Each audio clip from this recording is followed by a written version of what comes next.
Good morning students. आज की class में हम बैक्टीरिया में रिप्रोडक्शन की प्रक्रिया किस प्रकार से होती है वो पढ़ेंगे। बैक्टीरिया में जनन प्रक्रियाओं के बारे में हम आज अध्ययन करेंगे। जीवाणुओं के जनन की कितनी प्रकार की तकनीक हो सकती है उसके बारे में हम बात करेंगे। रिप्रोडक्शन आप जानते हैं कि बायोलॉजी में एक इम्पॉर्टेंट कंसेप्ट है। इसका मतलब है रिप्रोडक्शन, मेकिंग अ कॉपी, अपनी जैसा सा वापस से कोई बनाना, उसको हम रिप्रोडक्शन कहते हैं। और इससे क्या होता है कि स्पीसीज़ की एग्जिस्टेंस बनी रहती है। हम ये कह सकते हैं ये वो प्रोसेस है जिससे कि कोई भी ऑर्गेनिज्म अपने आप को रेप्लिकेट करता है, अपने जैसी कॉपी बनाता है और जिससे उसकी जो प्रजाति है वो बनी रहती है। रिप्रोडक्शन दो प्रकार का होता है। एक कहलाता है अलैंगिक जनन, एसेक्सुअल रिप्रोडक्शन, और दूसरा कहलाता है सेक्सुअल रिप्रोडक्शन या लैंगिक जनन। अलैंगिक जनन या एसेक्सुअल रिप्रोडक्शन वो है जहाँ पर कि गैमेट्स का फ्यूज़न नहीं होता, जिसमें कि दोनों पेरेंट्स इन्वॉल्व नहीं होते। मदर से एक गैमेट आए, फादर से एक गैमेट आए, ऐसा वाला कोई प्रोसेस नहीं होता है, बल्कि केवल एक ही पेरेंट अगर वहाँ इन्वॉल्व होता है, उसी के द्वारा अपने जैसी संतति अगर उत्पन्न की जाती है तो उसको हम एसेक्सुअल रिप्रोडक्शन या अलैंगिक जनन कहते हैं।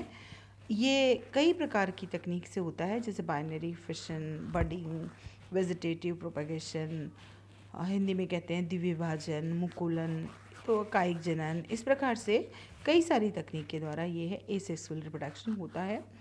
इसके कंट्रास्ट में अगर हम देखें तो सेक्सुअल रिप्रोडक्शन में, लैंगिक प्रजनन में क्या होता है कि दो पेरेंट्स इन्वॉल्व होते हैं और दोनों पेरेंट्स के द्वारा गैमेट्स, युग्मक बनाए जाते हैं, एक मेल गैमेट एक फीमेल गैमेट, और उनका फ्यूज़न होता है और उससे जो है नया क्या कहते हैं, नई संतति जो है वो डेवलप होती है।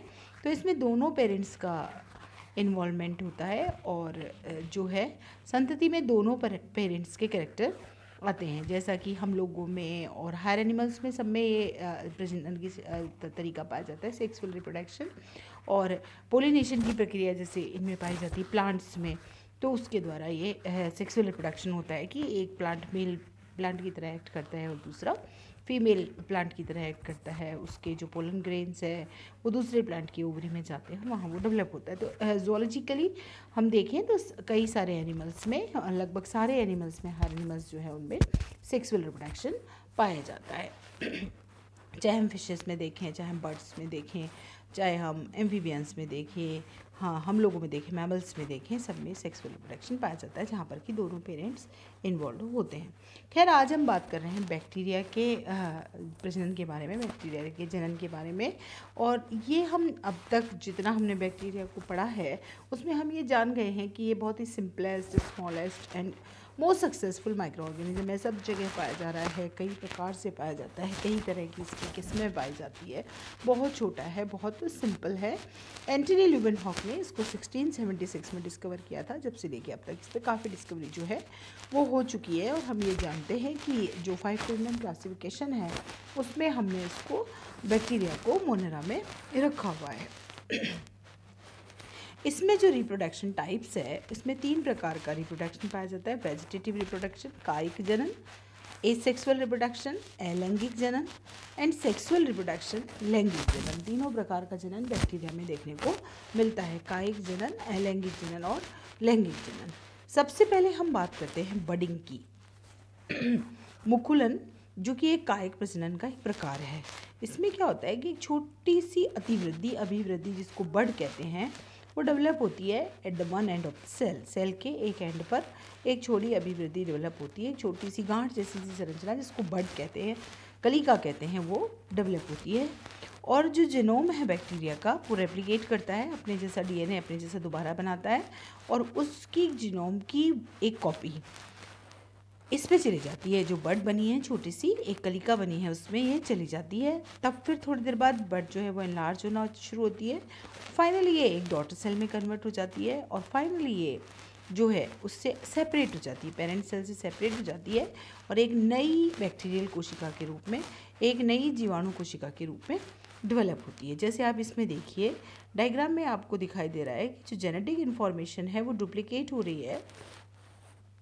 ये जो जेनेटिक इन्फॉर्मेशन डुप्लीकेट हो रही है, अपने जैसे जो आइडेंटिकल कॉपी और क्लोन बन रहा है ओरिजिनल सेल के जेनेटिक मटेरियल का, वो उस बर्ड में चला जाता है और कुछ समय बाद जो है ये पिंच ऑफ हो जाती है, वहाँ से हट जाती है नई सेल जो है, और एक छोटा सा बर्ड स्कार वहाँ पे छोड़ जाती है, एक छोटी सी एक मार्क टाइप वहाँ छोड़ देती है, which is called as bud scar. तो इस तरह से बडिंग जो है वो बैक्टीरिया में पाई जाती है। इस प्रकार से मुकुलन जो है, मुकुलन की प्रक्रिया वो इसमें देखने को मिलती है।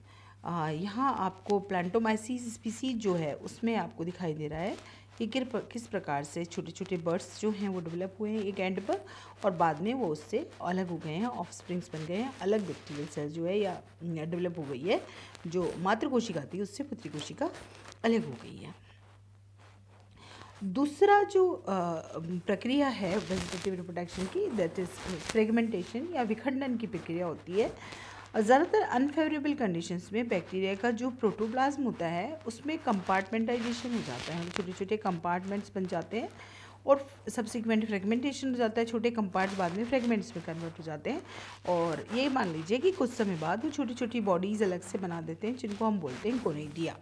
कोनिडिया की फॉर्मेशन यहाँ पे हो जाती है, कंपार्टमेंट बने, कंपार्टमेंट सब्सिक्वेंटली फ्रेगमेंट्स में कन्वर्ट हुए और उनसे फिर गोनोडियल सेल्स बनी, गोनिडिया बनी।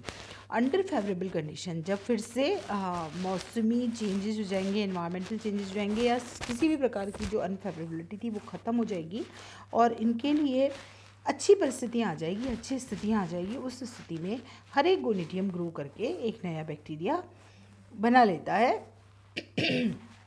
और फिर ये तो सीधी समझने की बात है कि उससे पहले, फ्रेगमेंटेशन से पहले जो है रिपीटेड रेप्लिकेशन डीएनए में होता है, और रेप्लिकेशन के द्वारा ये अपने जैसी कई प्रतिकृतियाँ बना लेता है, और जो इसका जीनोम है, और हर एक कॉपी में अपना एक जीनोम लेके ये फ्रेगमेंटेड हो जाता है। हर एक कॉपी में जो है फ्रेगमेंटेशन की जितने फ्रेगमेंटेशन हुए हैं, जितना खंडन हुआ है, जितने खंड बने हैं, फ्रेगमेंट्स बने हैं, उनमें सब में जीनोम की कॉपी चली जाती है और वो फिर जो ओरिजिनल सेल है उससे अलग हो जाती है, दैट्स कॉल्ड फ्रेगमेंटेशन। नेक्स्ट जो मेथड है ये एसेक्सुअल अलैंगिक जनन का मेथड है, सिंपलेस्ट मेथड है, ये कहलाता है बाइनरी फिशन, द्विविभाजन। इसमें वन सेल्ड ऑर्गेनिज्म इन्वॉल्व होते हैं, ये नई डॉटर सेल्स बनाता है और इसमें डीएनए का कोई एक्सचेंज नहीं होता, बस इसमें डीएनए वही डुप्लीकेट होगा, लेकिन किसी प्रकार की जेनेटिक इंफॉर्मेशन का एक्सचेंज जो है यहाँ पे नहीं होता है, और सेल्स जो है पुरानी कॉपी की एग्जैक्टली दूसरी कॉपी बना देती है, अपनी एग्जैक्ट रेप्लिकेशन बनाती है। किस तरह से हम यहाँ देखने की कोशिश करते हैं, ये देखिए आप, कॉमनेस्ट टाइप ऑफ रिप्रोडक्शन है, फेवरेबल कंडीशन में सेल डिवाइड करती है दो सिमिलर डॉटर सेल्स में। ड्यूरिंग वो जो बात की थी अभी हमने फ्रेगमेंटेशन की, वो अनफेवरेबल कंडीशंस की बात थी, जब सब कुछ बैक्टीरिया के लिए सुटेबल है, फेवरेबल कंडीशन है, उस स्थिति में बाइनरी फिशन की प्रक्रिया पाई जाती है। During this process bacterial chromosome get attach to the cell membrane से अटैच हो जाएगा and replicate to the bacterial chromosome, और अपना रेप्लिकेशन बना लेगा, अपनी जैसी एक और कॉपी बना लेगा। अब जो है सेल एनलार्ज होगी और डॉटर क्रोमोसोम जो है वो सेपरेट हो जाएंगे, अलग अलग हो जाएंगे। इन दोनों के बीच में, मतलब डॉटर क्रोमोसोम जो अलग हुए हैं इनके बीच में एक वॉल सी बनने लगेगी, एक वॉल फॉर्म होगी सेपरेटिंग डॉटर क्रोमोसोम्स के बीच में, और ये वॉल जो है इस सेल को दो पार्ट्स में डिवाइड कर देगी और बाद में ये दोनों पार्ट्स जो है अलग अलग हो जाएंगे। तो ये प्रक्रिया जो है ये कहलाती है बाइनरी फिशन या द्विविभाजन की प्रक्रिया। दो सेल्स बन गई एक से, इसलिए इसको हम द्विविभाजन कहते हैं। ये देखिए आप, इसमें भी आपको दिखाई दे रही है, ये एक प्रोकैरियोटिक सेल है और इसकी डीएनए की कॉपी बनी, then cell begins to divide, DNA दो बन गए हैं तो दोनों अलग अलग हो गए, एंड देन फाइनली सेल जो है कम्प्लीटली डिवाइड होकर दो आइडेंटिकल हैप्लॉइड सेल्स बना देती है। जैसी कि शुरुआत में थी वैसी की वैसी दो सेल यहाँ पे बन जाती है। तो ये प्रक्रिया कहलाती है बाइनरी फिशन। नेक्स्ट है एंडोस्पोर फॉर्मेशन। एंडोस्पोर भी रेस्टिंग स्पोर्स है जो कुछ ग्राम पॉजिटिव बैक्टीरिया में पाए जाते हैं और ये भी अनफेवरेबल कंडीशंस में डेवलप होते हैं। ये सेल के अंदर ही डेवलप होते हैं। मैं यहाँ पर बहुत ज़्यादा बात एंडोस्पोर की नहीं करूँगी क्योंकि मैं बहुत डिटेल में आपको एंडोस्पोर्स पहले बता चुकी हूँ। इस प्रोसेस में प्रोटोप्लास्ट का कोई जो पार्ट होता है, इसके जो साइटोप्लाज्म का कोई पार्ट है वो कॉन्सेंट्रेट हो जाता है क्रोमोसोम के पास में। और फिर क्या होता है उसके चारों तरफ, कहने का मतलब, और उसके बाद क्या होता है कि इसके चारों तरफ एक रेजिस्टेंट वॉल सिक्रीट हो जाती है, हार्ड वॉल, और ये rest of the bacterial cell degenerate हो जाती है, एंडोस्पोर्स बाहर आ जाते हैं, बैक्टीरियल सेल खत्म हो गया उसमें से बाहर निकल जाते हैं।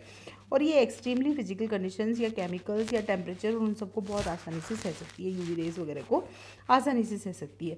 जब ये सारी परिस्थितियाँ नॉर्मल हो जाए, फेवरेबल कंडीशन आ जाए, तो ये स्पोर्स जो है ये रप्चर हो जाते हैं और जो इनका मास है वो बाहर आकर एक मतलब खुलकर और एक नया बैक्टीरिया फॉर्म कर देते हैं। इस प्रकार से एंडोस्पोर के द्वारा भी बैक्टीरिया में जनन की क्षमता पाई जाती है। ये मैं आपको एंडोस्पोर के बारे में पहले भी डिटेल में बता चुकी हूँ, डायग्राम भी मैं आपको इसका पहले एक्सप्लेन कर चुकी हूँ। इस प्रकार क्रोमोसोम के यहाँ कॉन्सेंट्रेट हो जाएगा, देन एक हार्ड सा इसकी चारों तरफ कवरिंग बन जाएगी।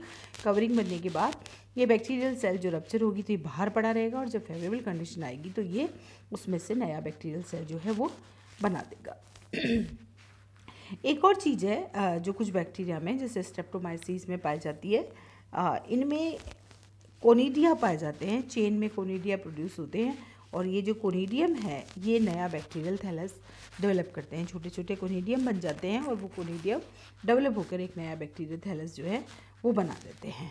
और एक प्लांटोस्पोर और है, जो कि दीज आर मोटाइल प्लांटोस्पोर्स, ये राइजोबियम बैक्टीरिया में पाए जाते हैं, और जो प्रोसेस इनको कहते हैं स्पोरेंजियोस्पोर्स, ये भी डेवलप होकर नई बैक्टीरियल सेल जो है वो बना सकते हैं राइजोबियम बैक्टीरिया में। इस प्रकार से भी कायिक जनन या अलैंगिक जनन की क्षमता पाई जाती है कि वो अपने प्रकार की प्रतिकृति उत्पन्न अपने जैसे जो है और कई सारे जीवाणु जो है वो उत्पन्न कर लेता है। तो ये आज हमने बात करी बैक्टीरिया में एसेक्सुअल और वेजिटेटिव रिप्रोडक्शन के बारे में, एसेक्सुअली और वेजिटेटिवली किस प्रकार से बैक्टीरिया जो है वो रीजनरेशन दिखाता है।